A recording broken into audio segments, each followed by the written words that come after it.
You're listening to Saturday Morning Media. And now, back to our show. The greatest cheesecake in the world. My grandmother, we called her Noni, and my great aunt, who we called and still call Auntie Dorothy, took me to Hawaii when I was a kid. It was one of the first big vacations I had taken. Suitcases, planes, hotels, the whole 9 yards.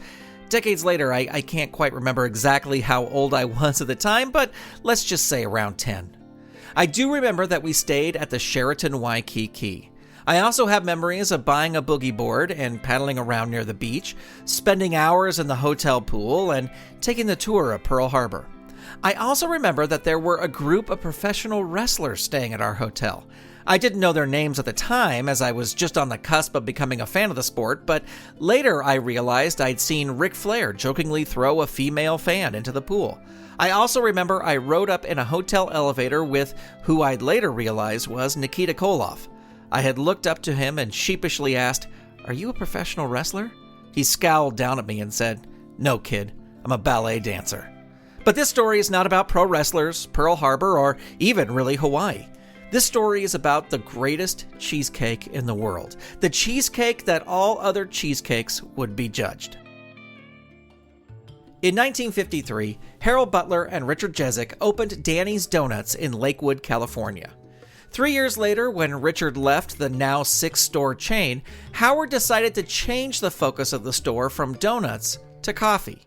And with store number 8, he changed the operation of the store to 24 hours a day, and he changed the name to Danny's Coffee Shop.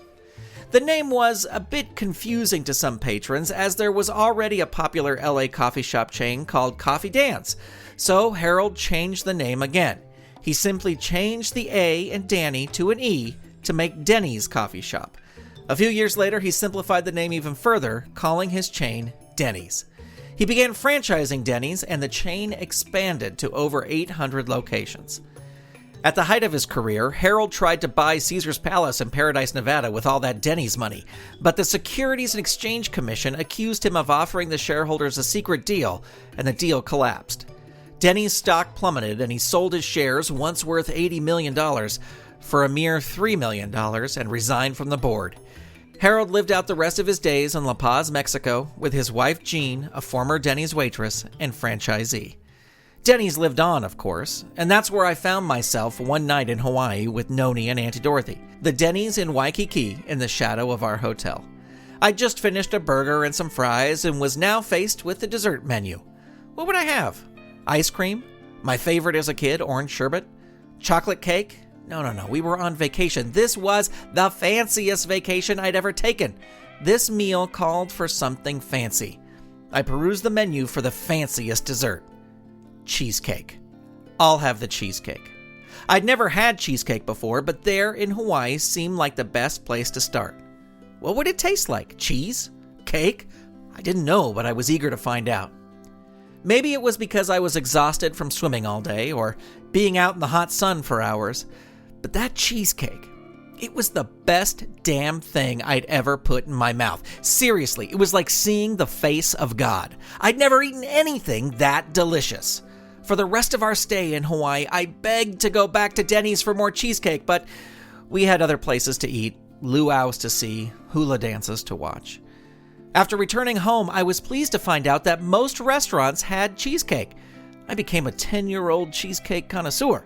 Every time it was on the menu, I ordered it. In fact, it was the first thing I would look for on the menu when we went out to dinner. I developed a rating system. How good was this cheesecake compared to the greatest cheesecake in the world? The cheesecake at the Denny's near the hotel in Waikiki.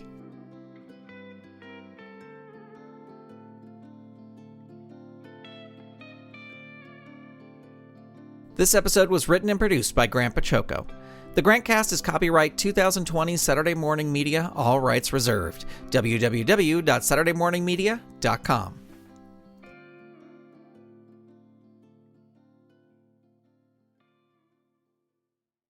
You've been listening to Saturday Morning Media. Stay tuned. We'll be right back.